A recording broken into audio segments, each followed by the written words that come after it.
Jumlah rakyat asing yang ditangkap kerana terbabit jenayah meningkat 20.09% dalam tempoh 11 bulan pertama tahun ini. Menegaskan perkara itu kepada utusan Malaysia, Timbalan Ketua Polis Negara Datuk Seri Ayub Khan Maidin PC berkata sebanyak 2,366 orang ditangkap dalam tempoh tersebut, iaitu peningkatan sebanyak 409 orang berbanding 4 tahun sebelum ini.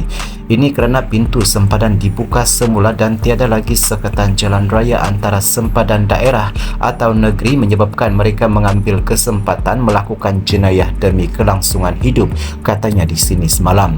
Kata beliau, berdasarkan rekod seramai 19,401 orang warga asing ditahan sepanjang 5 tahun kebelakangan ini bagi tempoh sama, iaitu Januari sehingga November 2019 kerana melakukan jenayah. Menurutnya, seramai 10,548 orang ditangkap pada 2019, diikuti 2020 2,510 orang, selain 2021 2,020 orang dan 2022 1,957 orang.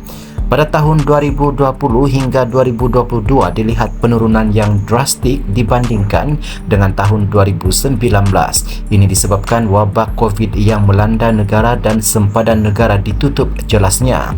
Ayub Khan memberitahu indeks kes jenayah tahun ini menunjukkan kes paling tinggi dilakukan warga asing adalah mencuri, iaitu 1,085 kejadian. Selain itu, kata beliau, jenayah tertinggi yang dilakukan mereka adalah mencederahkan manusia dengan 377 kes, diikuti pecah rumah 278 kes, bunuh 202 kes, samun 189 kes, rogol 111 kes, curi motosikal 88 kes, curi motokar 35 kes dan curi lori atau jentera berat 1 kes. Antara kesalahan tertinggi dilakukan dalam jenayah kekerasan adalah kes mencederahkan manusia, iaitu sebanyak 377 kes, manakala jenayah harta benda adalah kes curi, iaitu sebanyak 1,085 kes. Sepanjang tempoh itu, warga negara dari 5 negara mencatatkan tangkapan tertinggi, iaitu warga negara Indonesia, Myanmar, Bangladesh, Filipina dan India, ujarnya.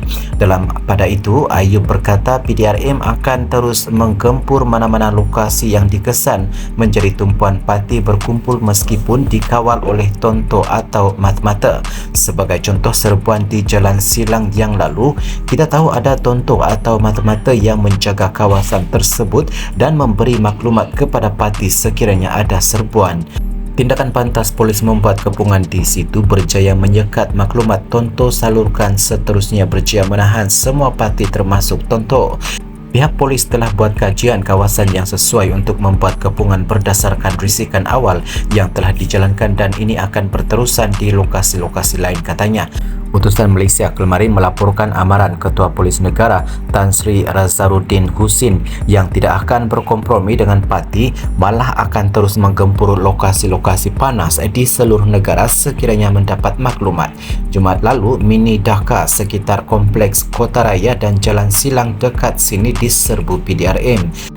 Dalam operasi khas itu, seramai 1,138 anggota pegawai dari Bridge Tengah Pasukan Gerakan AM PGA, Pasukan Simpanan Persekutuan FRU terlibat dalam operasi itu. Operasi itu turut melibatkan Jabatan Pencegahan Jenayah dan Keselamatan Komuniti Ibu Pejabat Polis Kontingen IPK Kuala Lumpur, Jabatan Siasatan dan Penguatkuasaan Trafik Kuala Lumpur, Unit Anjing Pengesan K9. Selain itu, Kementerian Perdagangan Dalam Negeri KPDN, Kastam Diraja Malaysia, Jabatan Imigresen Malaysia Imigresen, Angkatan Pertahanan Awam Malaysia, Dewan Bandaraya Kuala Lumpur DBKL dan Kementerian Kesihatan Malaysia KKM turut terlibat dalam operasi itu.